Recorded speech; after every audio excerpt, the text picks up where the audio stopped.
Hello, everyone. Thank you for joining me today.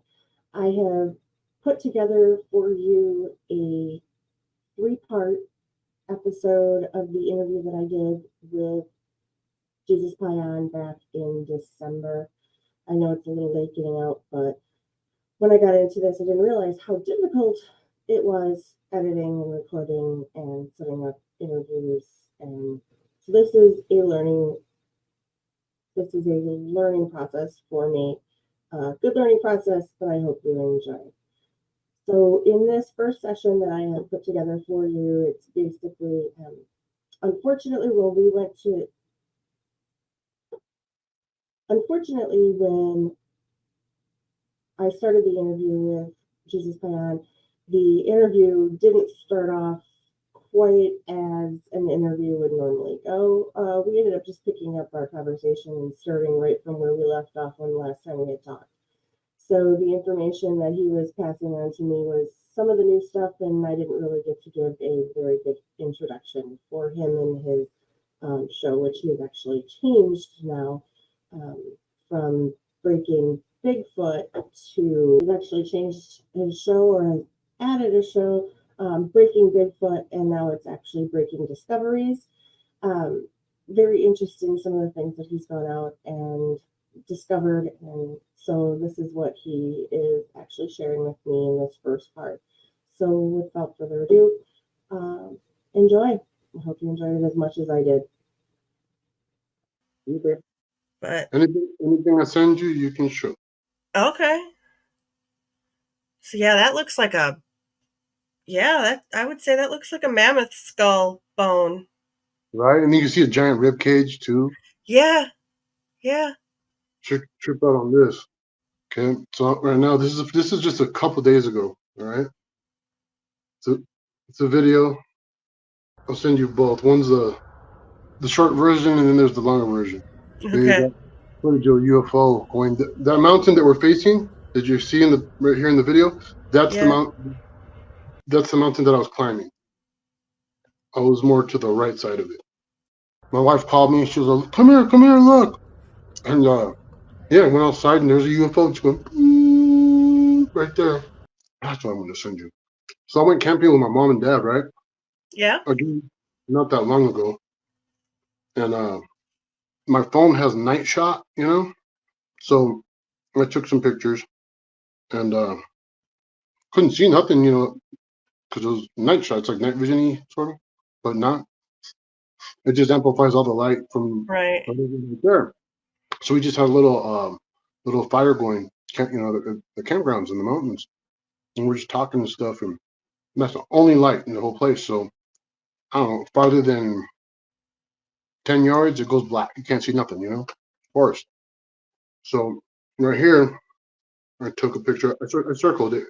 The second one's going to be brightened, but it looks like a juvenile Sasquatch hanging from a tree. But yeah, in the brighter one, you can make out a face.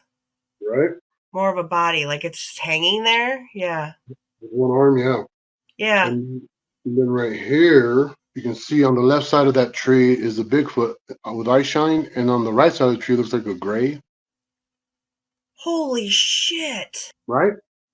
And then trip out on this.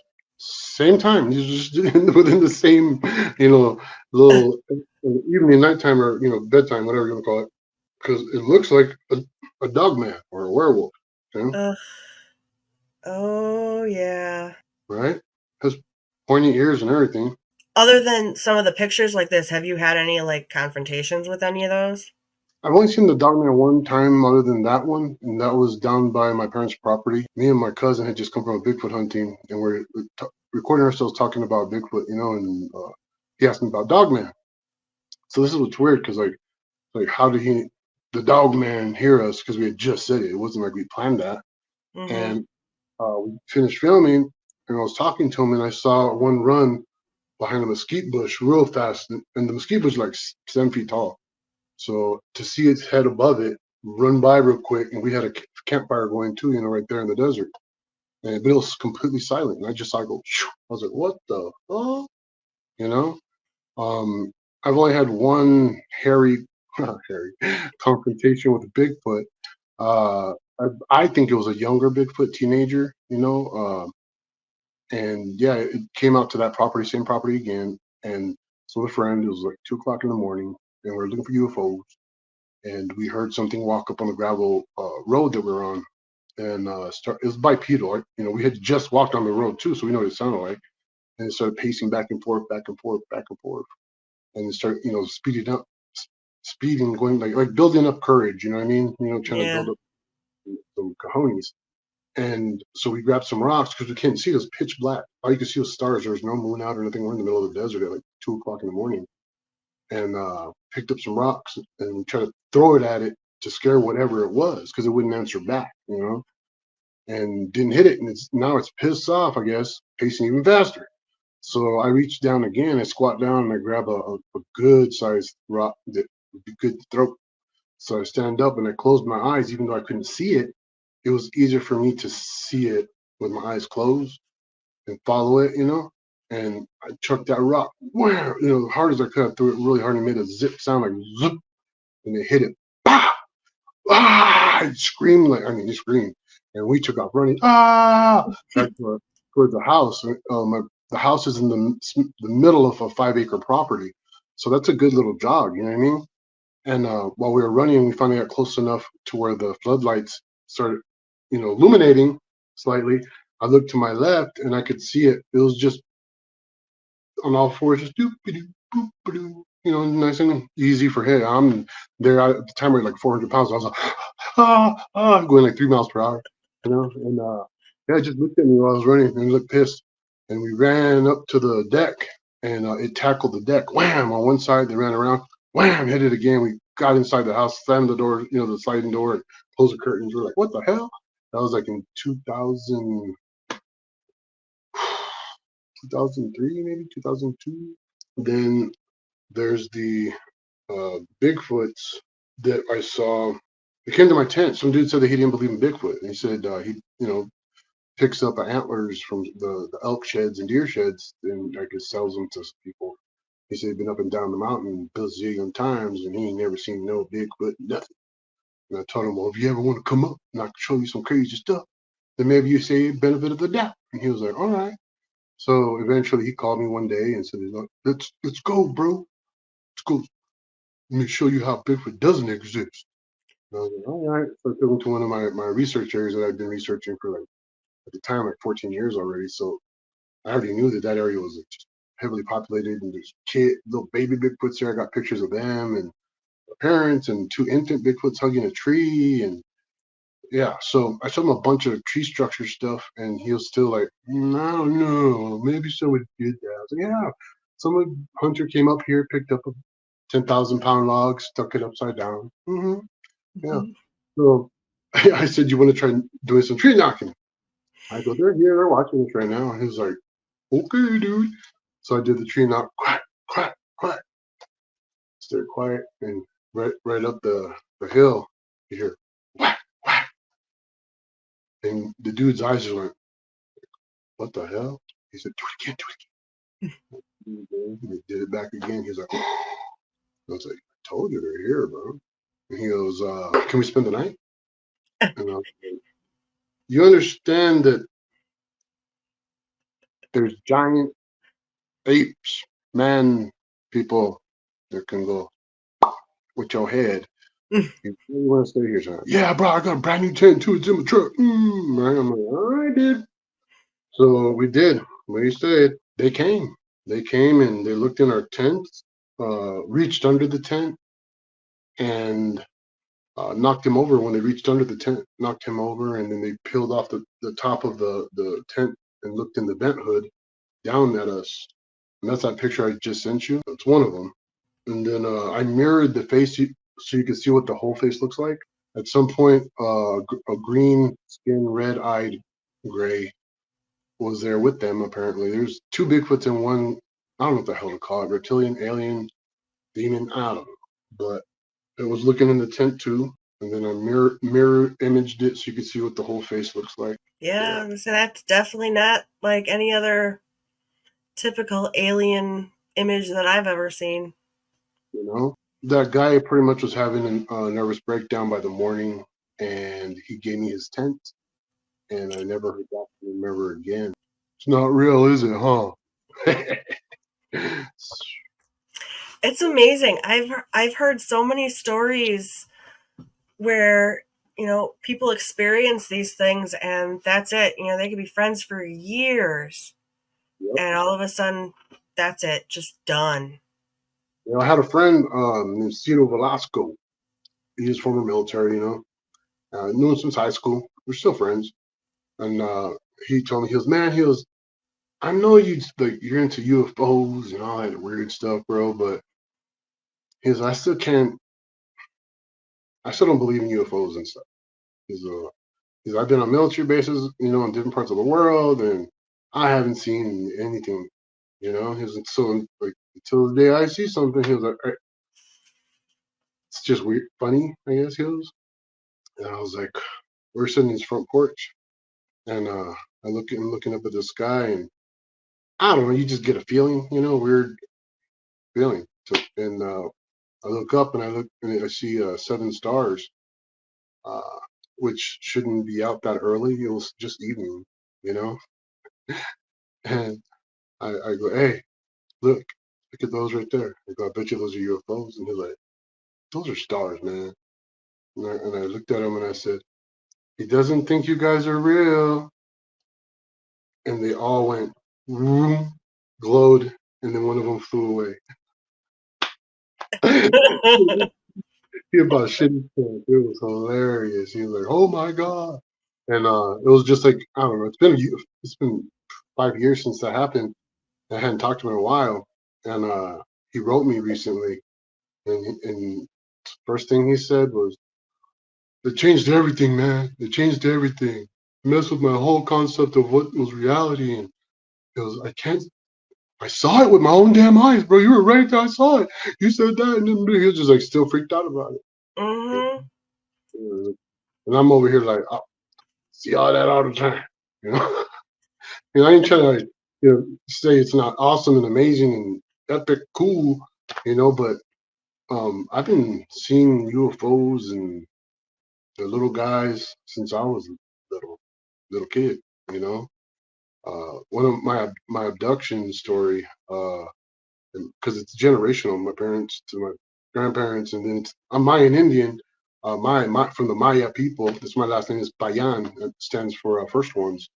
It goes all the way back to them, to my ancestors. They've been dealing with the same groups of these beings. So that's why I think possibly why they still are, came to me.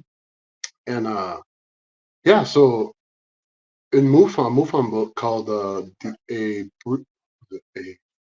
brief explanation to extraterrestrials and UFOs by D. Gragg, and yeah, my stories in that book of some of my visits and stuff. It's pretty wild. Yeah. It's interesting that you say that. I was listening to another podcaster, YouTuber out of the UK who had been doing some genealogy stuff. And I guess she ended up running into or meeting up with some of her family and, cousins separated. And when they had asked her about, what does she do? And of course, she explained, waiting for them to kind of start laughing. And they ended up revealing to her that there was a whole bunch of them in the family that have had paranormal experiences, and it was all like almost genetic. Like Yeah. everybody is having the exact same things happen to them, Yep. and kind of makes you wonder, what is there something then with everybody else that's dealing with these same ongoing constant things? Is it, when they say that you're tagged or you have the mark or whatever, they can see you, is it passed on through your genes, through genetically? I think it's DNA. Strangely, a lot of experiencers, they have type O negative blood, Rh negative. You know, like Travis Walton, he's negative blood or Rh negative. I'm Rh negative. A lot of the other abductees that I've met and speak and stuff at places, they're same blood, and yeah, so it's got to have to do something with the DNA because they're following it and they're doing reproductive stuff. So that tells me right there that they can't see. The thing about uh, Rh negative blood is that you can't clone it. So if Oh, these aliens know that it's a special blood of some sort, um, the only way they can create new individuals, they can't just take your blood and make one. Um, they have to have you breed with another person being. okay. Yeah, so a lot of us have memories of really terrible stuff, of making us make babies. You know what I mean? And a lot of the time it's crossbreeding, and it's pretty scary. Again, scary while you're experiencing it. Like later, one memory I have is them bringing me to a room. It sounds silly as hell because it's crazy, it's wild stuff. But there's a little kid there. He looks like he's half gray and half me, and sitting there. It looks like if I could guess just size wise how old he was, I'd say for a regular human he'd be like a 3-year old, but uh, he was articulate physically like a 7 or 8-year old, you know. And Okay. they had. I know this sounds crazy, but they brought us squirt guns to play. They wanted me to play with him, you know. And yeah, it was just so strange. They wanted Hmm. me to interact with him like that, you know. Um, yeah, so no, it's somewhere up there. That was when I was 17-ish, 18. So he looked kind of like you, as in like he was probably your son. Yeah, skin color, eyes, the big old eyes, but they're the same color as mine, and the skin color is mine, but the head shape was more gray, like a gray, Huh. real, real thin little body. So, yeah, it's some wild stuff. So like a lot of people that don't know my history, they just know me from Bigfoot stuff or actor stuff. They don't have a clue about all this other stuff that I've gone through, which I haven't kept it secret or nothing. It's in books Hmm. and can't talk about it in videos. And, yeah, it's like if you go to my page, you'll see I have a playlist of a bunch of UFO footage and some ghost stuff, and yeah, Yeah. I don't know. I like the Taki footage that you had. The Taki chip footage. I saw that the other day. and we burned our mouths real good on that. That was nuts. Although she looked like she was handling it a whole lot better than you were. Well, yeah, she did. I ain't gonna try to lie. That shit burned the hell out of my mouth. That was hurting. That hurt. You're braver than I am. I'd never ever try that. Yeah, she says, earlier in the day, she was like, "Hey, let's eat the chip." And I was like, "You understand how hot that is?" I was like, "That's real hot. I just like the cool." You know what I mean? And yeah, so I was like, "Ah, what the hell? Let's do it." That was entertaining. We got one more chip from the year before, so we're gonna do that one at some point. Yeah. Do they get like hotter or It's just, well, yeah, every year it's supposed to be hotter, but um, last year was hotter than this year's. It turned out a lot of people that ate them, they're still hotter than hellfire, but yeah, last year's apparently was still higher because the one we ate was in the millions of Scoville units, you know. So it's like, uh, you ever had a real hot jalapeno? yeah. Those are 10,000 Scoville units. So think about something with over a million. No. Holy shit! Like a habanero, I think is like a 100,000 or somewhere around there. Habanero. So it's like, no, this is ridiculous how hot it was. it burned, like when it started burning the inside of my stomach. I could feel it just like it was on fire inside my stomach. If it's that hot going in, it's that hot going out, and I don't want to deal with that. No, Yep, it was on fire going both ways. no. Yeah, I'll pass. That's one challenge I'll never do. Nope. Thank you for joining me today. I hope everybody enjoyed part 1 of 3 of the breakdown interview that I am working on with Jesus Payan. Again, I apologize. This was done in December. However, it's taking me a little while to do the editing. I want to be able to get the images that he had sent posted into the video so we can actually see the information. And I also wanted to do a little bit more digging into some of the things that we had talked about in the future topics in part 2 and part 3. So I hope you enjoyed. If you have any comments, please go ahead and put the comments below so I can take a look and use your suggestions in the future. Again, I want this information to be out there to the public for the reason of public knowledge. If we as a community don't know what's going on and are given disinformation by those powers that be, we cannot make proper choices and decisions for the greater of our community, our family, and ourselves. There are things that need to be said, need to be told, and I'm hoping that by using this platform, I can get out some of the information that I have discovered to help put some of these puzzle pieces together and share it on for you.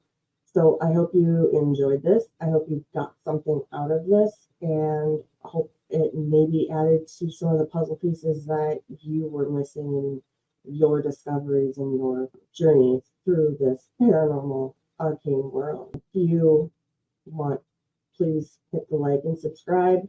I'm not looking for to go big and viral and any of that sort. I'm looking to get the information out there. I want people to know that I'm not going to judge them for some of the things that I've heard or for things that you might say or tell me. So again, like, share, subscribe, do what you want.